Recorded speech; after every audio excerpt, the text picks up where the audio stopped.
Wassalamu ala Rasulillah wa ala alihi wa sahbihi wa man wala. Pertama-tama kami ucapkan kepada narasumber Dr. Raas, terima kasih sudah meluangkan waktunya di sore hari ini.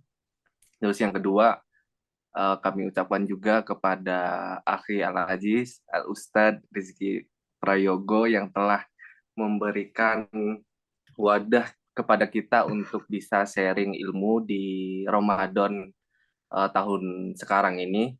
Terus dan juga kepada sahabat-sahabat Anda Salam yang telah meluangkan waktunya untuk bisa belajar bersama di sore hari ini. Nah, hari ini kita akan sama-sama belajar tentang nilai pendidikan dalam ayat-ayat puasa yang akan dibawakan oleh Dr. Raas Siti Solihah.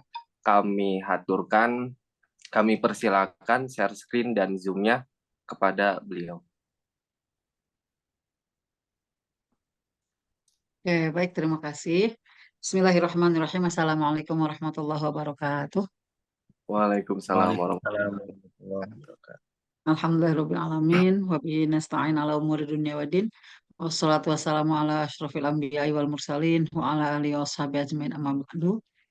Yang saya hormati Mas Rizky Prayogo selaku inisiator ya untuk Iya, Bu. lembaga atau apa namanya kegiatan di Antasalam, juga Mas Hanif selaku MC paling kece katanya ya untuk sore hari ini. Juga Itu pusingnya teman-teman belum ada dapat duit THR, Bu. nanti dapat THR kata hari Jumat karena hari kerjanya terakhir ya.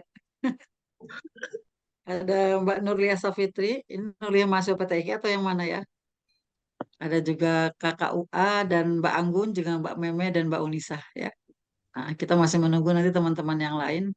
Insya Allah kita akan terus semangat. Kenapa? Karena Rasulullah hanya butuh 4 orang untuk melaksanakan dakwahnya sampai ke penjuru dunia ya.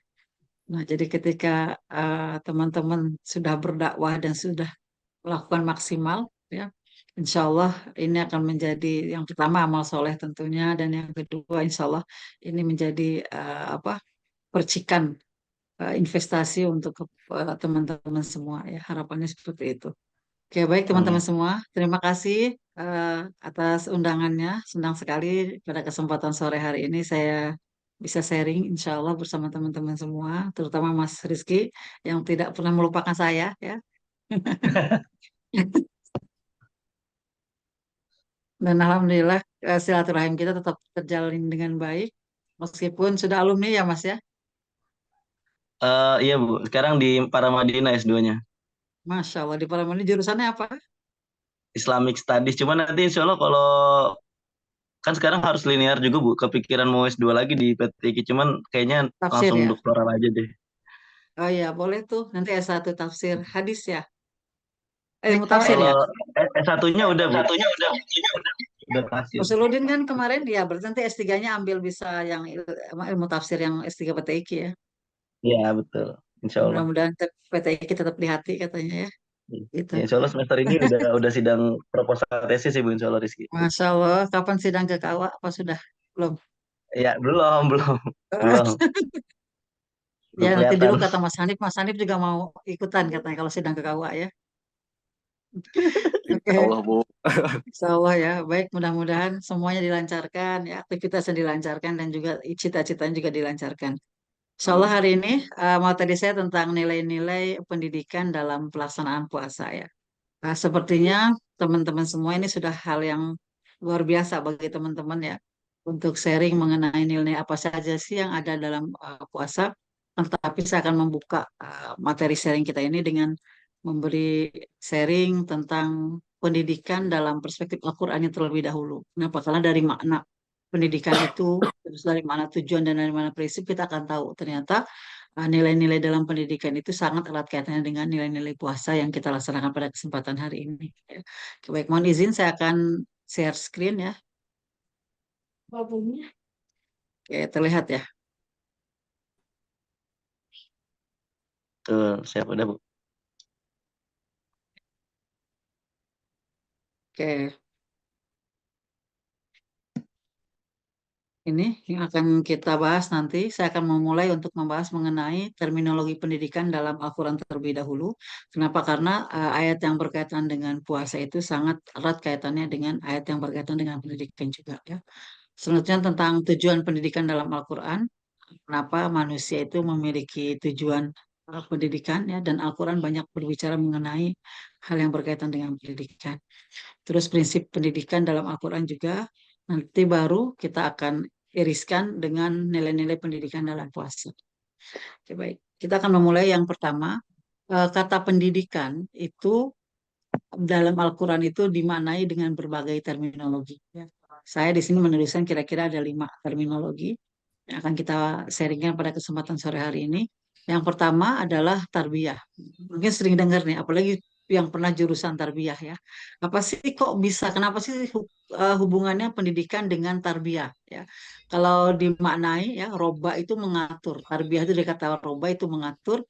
Jadi kalau dimaknai secara istilah adalah eh, pendidikan dengan makna tarbiyah yaitu mencakup seluruh aspek pertumbuhan setiap individu, baik akal, kemanusiaan, berpikir, akhlak, sosial, keindahan, dan fisik.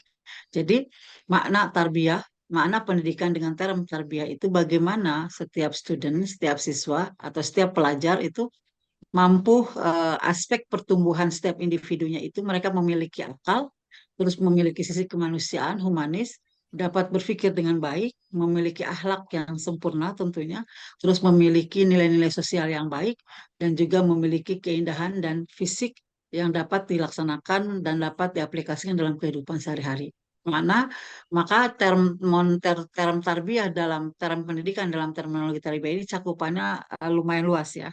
Maka ini mungkin lebih cocok kalau dalam taksonomi Bloom. Jadi lebih kognitif, afektif, dan psikomotorik. Kalau kita sandingkan dengan teori pendidikan Benjamin S. Bloom. Benjamin S. Bloom menjelaskan bahwa pendidikan itu adalah harus mencakup 3 aspek. Pertama kognitif, afektif, dan psikomotorik. Kalau kognitif berkaitan dengan intelektual, jadi student atau setiap siswa itu nanti harus bisa belajar dan bisa menikmati pembelajaran secara intelektual, kemampuan kognitifnya. Terus efektif juga bagaimana sikap dari pembelajaran itu harus mewarnai dalam kehidupannya. Psikomotorik itu nanti bagaimana skill dari materi yang disampaikan itu dapat membuahkan skill yang nanti dapat memberikan semangat dan memberikan langkah untuk kehidupannya. Ya. Ini makna pendidikan dengan terminologi tarbiyah.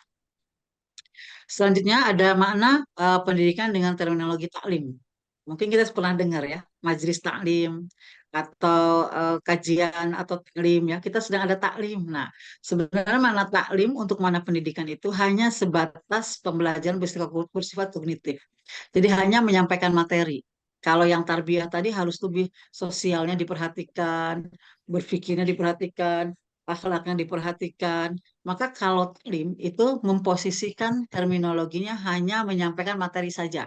Jadi kewajiban guru, kewajiban fasilitator hanya menyampaikan materi. Nah, ketika menyampaikan materi sudah tersampaikan, maka terminologi pendidikan taklim itu sudah selesai. Jadi ada perbedaan ya, ada perbedaan antara makna tarbiyah dengan makna taklim. Oke, selanjutnya ada yang mendefinisikan terminologi pendidikan dengan takdim. Jadi bagaimana tujuan pendidikan itu harus berlandaskan kepribadian yang baik, harus berlandaskan akhlak yang baik, harus berlandaskan apa etika yang baik. Kenapa? Karena ini akan mempengaruhi hasil dari pendidikan tersebut. Ya. Maka sekarang selalu bersanding antara pendidikan dengan karakter. Kenapa? Karena keduanya tidak bisa dipisahkan. Ketika seseorang sudah belajar, maka input dan efeknya mereka harus memiliki karakter yang baik. Itu makna terminologi pendidikan dalam term tadi. Ya. Oke. Selanjutnya dalam Al-Quran juga ada namanya tadris. Ya.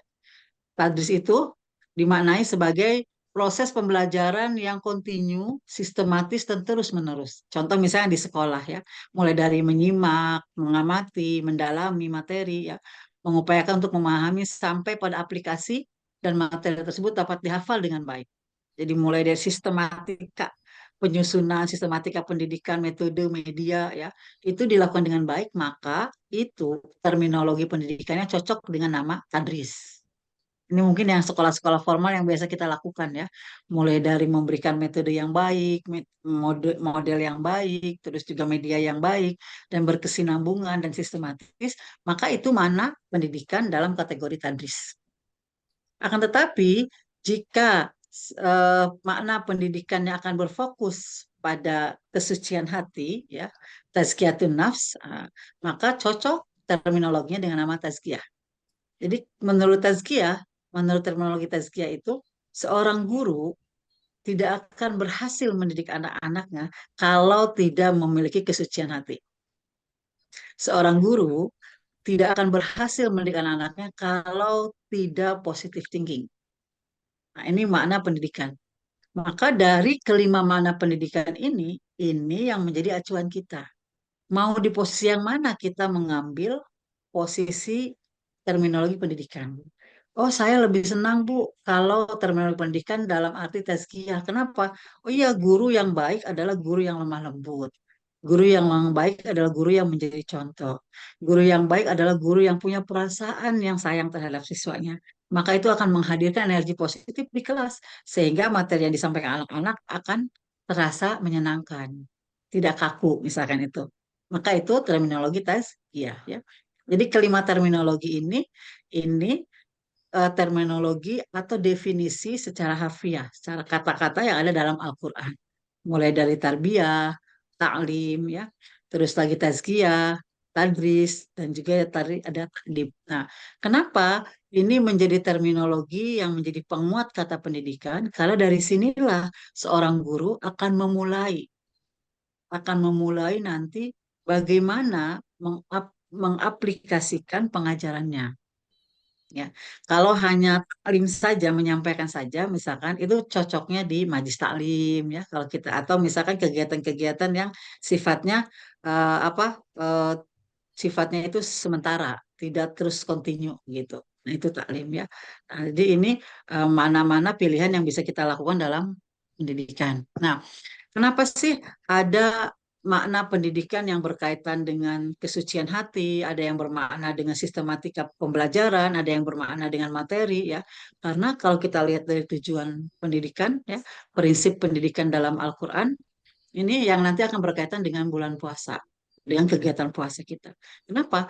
Karena ya, seseorang yang memiliki prinsip pendidikan, dia akan memiliki landasan iman yang kuat. Kalau tidak percaya sama Allah, dia tidak akan mencari ilmu yang seluasnya langit dan bumi. Kenapa? Karena bagi Allah, ilmu yang diturunkan di bumi ini hanyalah setetes bagian dari kuasanya Allah. Ya. Maka keyakinan adanya Allah, keimanan adanya Allah yang kuat, itu akan menghantarkan seseorang untuk mendapatkan pendidikan yang baik. Karena setelah memiliki iman yang kuat, keyakinan akan adanya Allah, keyakinan kalau apa yang kita lakukan akan bersandar kepada Allah, dia akan memiliki akhlak mulia. Jadi seseorang tidak mungkin berbuat jelek. Kenapa? Karena ada Allah yang selalu mengawasinya. Kenapa? Karena landasan iman yang kuat, percaya akan adanya Allah. Ketika percaya akan Allah, apa yang dilakukan juga akan baik. Contoh misalkan Mas Rizky ini udah punya calon nih, ya. Kalau di depan calonnya, nah karena yakin kan calonnya, wah nanti jadi calon istri saya, jadi saya benar-benar baik-baik deh sama dia, gitu misalkan. Maka akhlaknya, pribadinya, ya, yang tadinya misalkan agak-agak sembarangan, ya, dibuat sebaik mungkin, seindah mungkin, biar apa? Karena saya yakin nanti ini pilihan saya. Nah, sama ketika kita mau mendapatkan pendidikan yang baik, keyakinan itu yang harus mantap. Kenapa? Karena akan menghasilkan akhlak yang baik. Nah, ketika akhlak yang baik, sudah pasti orang akan mencari ilmu-ilmu yang baik. Ya, mohon maaf, misalkan tidak ada orang yang akhlak baik itu akan mencari ilmu santet. Ya, atau misalkan kalau anak-anak muda ilmu pelet mungkin, ya. Kalau yang masih berkembang saat ini, kalau ilmu pelet sekarang kan katanya udah pakai apa? Nggak pakai bacaan-bacaan, ya. Apa ilmu peletnya? Mobil gitu. Atau dan yang lainnya itu mungkin lebih Quran bisa jadi manusiawi, pelet ya. loh. Ya. Zaman sekarang yang Quran-Quran bisa jadi pelet Bu, yang suaranya bagus gitu, Oh iya, kata-katanya wah bukan pas. pelet lagi itu, bisa jadi turun semua keluarganya menyetujui itu dipelet sama Qurannya jadinya ya.